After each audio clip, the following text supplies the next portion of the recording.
The quiet Sunday morning carried the kind of calm that many Americans look forward to after a demanding week. Sunlight stretched across the tree-lined streets of an upscale Maryland neighborhood reflecting off well-kept homes, neatly trimmed hedges, and freshly watered lawns. The only sounds drifting through the air were birds singing from the tall oak trees, the distant laughter of children riding bicycles, and the soft hiss of automatic sprinklers nourishing colorful flower beds. It was a peaceful community, where neighbors greeted one another with friendly waves, and mornings usually passed without interruption. For Angela Brooks, these rare moments of silence were priceless. As the director of the Federal Bureau of Investigation, her weekdays were consumed by national security briefings, organized crime investigations, cyber threats, congressional hearings, and decisions that affected millions of Americans. Every hour of every day demanded discipline, patience, and unwavering integrity. Yet on Sunday mornings, before official calls began filling her secure phone, she allowed herself to simply be another homeowner, enjoying the comfort of home, dressed in comfortable gray sweatpants, clean white sneakers, and a navy blue hoodie. Angela stepped onto her front porch carrying a small watering can. Her natural curls framed her face as she admired the colorful flowers she had planted herself. Years earlier, gardening had become her favorite escape from the pressures of public service. Watching something grow through patience and care reminded her that real leadership worked the same way. Respect could never be demanded. It had to be earned through consistency, honesty, and compassion. She smiled as she walked toward the large, brick mailbox at the edge of her driveway, retrieving the thick Sunday newspaper before carefully checking on the blooming roses nearby. To anyone passing by, she looked like an ordinary woman enjoying a quiet weekend at home. Nothing about her appearance suggested that she led one of the nation's most important law enforcement agencies. She preferred it that way. Titles carried responsibility, but character revealed who a person truly was. Several streets away, a marked police cruiser slowly rolled through the neighborhood as part of a routine patrol. Behind the wheel sat Officer Ethan Carter, a young patrol officer eager to prove himself. Only a few years into his career, Carter dreamed of making headlines with a major arrest that would impress his supervisors and fast-track his promotion. His veteran partner, Officer Daniel Morris, had spent more than 2 decades in law enforcement and believed experience was measured not by arrests, but by good judgment as the cruiser turned onto Angela Street. Carter's attention locked onto the woman standing beside the elegant stone home. He slowed the vehicle, studying the scene through his windshield. "That's a beautiful property," Carter muttered. Morris glanced toward the driveway before calmly replying, "Looks like someone enjoying their Sunday." But Carter kept staring. Instead of seeing a homeowner watering flowers, he began building assumptions in his mind. He noticed Angela's casual clothing, then looked at the size of the estate. Rather than considering ordinary explanations, he convinced himself something didn't belong. "We should check this out," Carter said. Steering toward the curb, Morris frowned immediately. "Check what out? She's getting her newspaper." "I've never seen her before." "You haven't met everyone who lives here." Carter ignored the comment and parked the cruiser. The experienced officer sighed quietly before adding, "Remember what they taught us at the academy. Observe first, verify facts. Don't let assumptions become probable cause." Those words reflected one of the most important principles in professional policing. Good officers understand that every person deserves fairness, dignity, and an unbiased evaluation of the facts. Communities are safest when trust exists between law enforcement and the people they serve. Carter stepped out anyway, adjusting his duty belt as he walked briskly toward Angela's driveway. His boots echoed across the concrete. Drawing her attention, she turned politely, offering a friendly smile that many neighbors had seen countless times. "Good morning, officer," she said warmly instead of returning the greeting. Carter's voice carried an unnecessary edge. "Step away from the mailbox and keep your hands where I can see them." Angela's smile faded into a calm expression, though her posture remained relaxed. Years of leading investigations had taught her that remaining composed often revealed more than reacting emotionally. "Ever could, I'm sorry," she replied evenly. "Is there a problem, officer?" "I asked the questions," Carter answered. "Do you live here?" "Yes." Angela said, "This is my home." She gestured toward the front entrance with quiet confidence. "If you'd like, I can retrieve my identification from inside." Officer Morris had now approached several steps behind his partner. Watching the interaction with growing concern, he noticed Angela's respectful tone, her steady eye contact, and the complete absence of threatening behavior.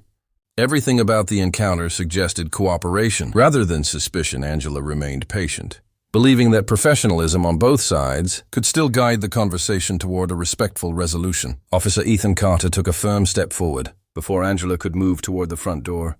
His expression reflected certainty rather than curiosity, and that certainty prevented him from seeing what was right in front of him.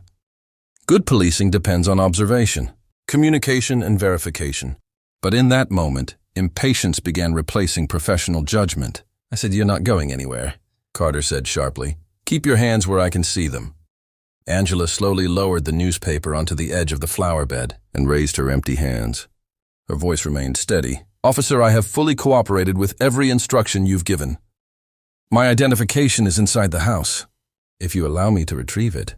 This misunderstanding can be resolved in less than a minute." Officer Daniel Morris stepped closer, carefully watching both of them. "Ethan," he said quietly, "let dispatch verify the address first." Carter barely looked at his partner. "I've got this." Angela recognized the situation immediately. Throughout her decades in federal law enforcement, she had trained thousands of officers from agencies across the country. She knew that most police officers served with courage, integrity, and deep respect for the communities they protected. She also understood that one poor decision made under pressure could damage public trust that took years to build. "I'm asking you once more," Angela said respectfully. "Please verify the property ownership before making any decisions." That's standard procedure. Instead of listening, Carter interpreted her calm confidence as defiance. "So now you're telling me how to do my job. I'm asking you to follow it." For just a second, silence settled over the driveway. Several nearby neighbors had stepped outside. After noticing the patrol car, an elderly couple paused while walking their dog. A father mowing his lawn shut off the engine and looked toward the growing confrontation. Across the street, a college student quietly lifted her phone, uncertain whether she should begin recording. No one spoke. Everyone simply watched. Carter reached for Angela's wrist. "I'm placing you in investigative detention." Angela looked directly into his eyes. "I will not resist." She slowly placed her hands behind her back before he even asked. Officer Morris frowned. "She's cooperating. I know exactly what she's doing." Carter replied. The metallic click of the handcuffs echoed through the peaceful neighborhood. Angela winced slightly as the cuffs tightened around her wrists, but she never pulled away. Years of leadership had taught her that composure often carried more strength than confrontation. She looked toward Morris. "Officer, would you please note that I requested verification before being detained?" Morris nodded almost instinctively. "I heard you." His answer was simple but honest. Professional accountability often begins with someone willing to acknowledge the facts. As Carter guided Angela toward the patrol vehicle, one neighbor finally spoke. "Officer, she lives here." Another neighbor added, "We've known Mrs. Brooks for years." Carter dismissed both comments without slowing down. "I'll handle the investigation." Angela glanced briefly toward the neighbors. "Thank you," she said calmly. "Please don't interfere." Her words surprised everyone. She wasn't trying to rally support. She wasn't trying to embarrass the officers. She wanted the situation to remain peaceful. That restraint reflected years of experience. She believed that respect for the rule of law must remain constant, even when the law was being applied incorrectly. Officer Morris opened the rear passenger door. Before Angela stepped inside, she paused for a brief moment. "Officer Carter," she said quietly, "every badge represents public trust. The authority it gives is one of the greatest responsibilities a person can carry." Carter gave a sarcastic smile. "You can save the speech for the judge." Angela entered the back seat without another word. The heavy door closed behind her. As the cruiser pulled away from the neighborhood, several residents remained standing silently on their driveways, trying to understand what they had just witnessed. Inside the vehicle, Carter sounded unusually confident. "Another burglary suspect off the street." Morris looked out the passenger window before answering. "Or maybe a homeowner who deserved a few more questions before the handcuffs." Carter shook his head. "You hesitate too much now." Morris replied quietly. "Experience teaches patience." Angela sat silently behind the protective partition, looking through the window as familiar streets disappeared behind the patrol car. She wasn't angry, she wasn't frightened. She was disappointed. For decades, she had worked alongside state, local, and federal officers across America. She had met deputies who risked their lives during hurricanes, Detectives who spent years solving cold cases for grieving families, and patrol officers who treated every citizen with dignity, regardless of appearance, neighborhood, or income. Those men and women represented the very best of American law enforcement. She also knew that when officers abandoned fairness and allowed assumptions to replace evidence, they didn't just harm one individual. They weakened the public's confidence in every honorable officer serving with integrity. As the patrol car approached the Bethesda Police Department, Angela quietly reviewed every detail of the encounter in her mind. The initial contact, the commands, the witnesses, the refusal to verify her identity, and the unnecessary use of handcuffs.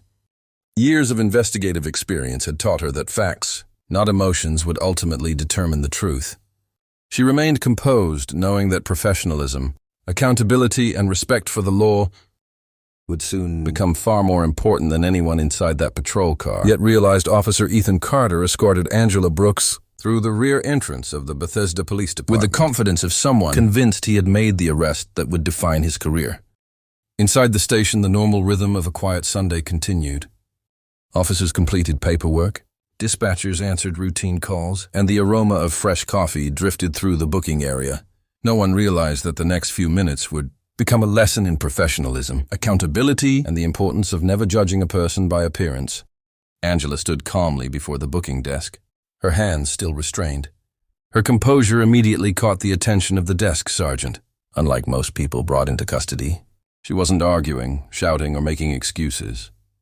She simply waited respectfully for the process to begin. The desk sergeant looked up. "Ma'am, do you have any identification?" Angela answered politely. "My identification is inside my home. I informed Officer Carter before I was detained and requested that he verify my residence through dispatch." The sergeant slowly turned toward Carter. "You didn't verify the address?" Carter crossed his arms confidently. She refused to identify herself. "I had enough probable cause." Officer Daniel Morris lowered his eyes for a moment. Clearly uncomfortable, he knew the situation had moved far beyond what should have been a simple field interview. The sergeant unlocked Angela's handcuffs for booking. As she gently rubbed the marks on her wrists, she remained calm. "I would like to exercise my legal right to make a phone call." The request was immediately granted. Angela stepped toward the desk phone and carefully dialed a number she had memorized years earlier. She didn't hesitate, didn't search through contacts, and didn't rush her words. The phone was answered almost instantly. "This is Deputy Director James Walker." Angela spoke in the same composed voice she had maintained throughout the morning. "James, this is Director Angela Brooks. I've been unlawfully detained at the Bethesda Police Department. Please assemble the appropriate federal response team. I also request legal counsel and immediate preservation of all body camera and dash camera footage." There was complete silence on the line for a brief moment. Then came the reply, "Understood, Director. We're leaving now." Angela quietly returned the receiver to its cradle. Laughed under his breath. "So your imaginary federal friends are coming?" Angela simply looked at him without saying another word. Nearly 20 minutes passed, then everything changed. The dispatcher suddenly looked up from her computer screen. "Sergeant, we're getting multiple calls from Washington."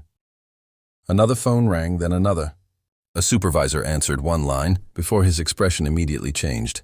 "What do you mean they're already here?"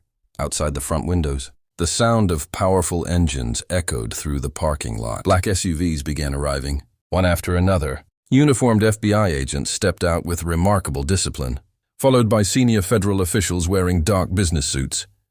Department of Justice attorneys entered behind them, accompanied by representatives from Internal Affairs. The entire station became silent. Even Officer Carter stopped smiling. The front doors opened. Deputy Director James Walker walked directly into the station, accompanied by several senior FBI officials. His eyes immediately found Angela. He walked straight toward her. Director Brooks, without hesitation. He extended his hand. "I'm sorry you experienced this." Every officer in the room froze. Several looked back and forth between Angela and the federal officials, trying to process what they had just witnessed. Officer Carter's face lost all color. The Director Walker turned toward the room. "You're looking at the director of the Federal Bureau of Investigation." The silence became almost overwhelming. Angela stood with quiet dignity. She wasn't interested in embarrassing anyone. She wasn't seeking revenge. She simply believed that every public servant must be held to the same standard of accountability. She looked toward the officers gathered around the booking desk. "The badge is one of the greatest symbols of public trust in America," she said calmly. "Most officers wear it with honor. Courage and compassion every single day. They protect families they've never met, respond to emergencies without hesitation, and risk their lives for complete strangers. Those officers deserve the respect of every community they serve." She paused before continuing. "But that respect depends on fairness. It depends on treating every person with dignity, regardless of race appearance. Clothing or neighborhood assumptions can never replace facts. Professionalism must always come before pride." No one interrupted her. Internal affairs investigators immediately began collecting reports, reviewing evidence and interviewing witnesses, while federal agents secured every recording connected to the arrest. Officer Daniel Morris quietly approached Angela. "I'm sorry this happened." Angela offered a small, understanding smile. "Thank you for trying to slow things down. Good officers protect people not just from crime, but sometimes from mistakes." Those words stayed with everyone who heard them. As Angela walked out of the station surrounded by federal officials, reporters had already begun gathering outside. Cameras flashed as she stepped into the afternoon sunlight. But she never celebrated anyone's embarrassment.